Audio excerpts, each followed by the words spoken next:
শুক্রবার মানেই কিন্তু কবজি ডুবিয়ে একটু ভালো মন্দ খাওয়া দাওয়া। ভালো মন্দ বলতে আমি মাছ মাংস বুঝাচ্ছি না, যে যে খাবারটা খেতে পছন্দ করে সেটাই তো তার কাছে ভালো খাবার।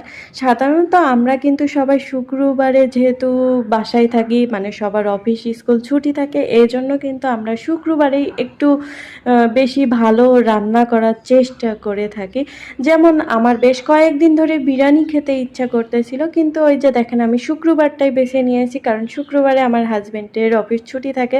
তাই এই যে আমি বিরিয়ানি রান্না করতেছি। আমি ছোটোবেলা থেকেও দেখেছি আমার মা একটু শুক্রবারের দিন ভালো মন্দ বলতে আমি হচ্ছে যেসব খেতে পছন্দ করতাম, ফ্যামিলির সবাই যেসব খেতে পছন্দ করতো সেসব রান্না করার চেষ্টা করতো। বিয়ের পরে আমি আমার শাশুড়ি মাকেও সেম দেখেছি, আর এখন আমি নিজেও সেম করি। এমনি প্রতিদিন আল্লাহর রহমতে বেশ ভালোই খেয়ে থাকি, কিন্তু তারপরেও শুক্রবার একটু হচ্ছে স্পেশালভাবে রান্না করার চেষ্টা করি।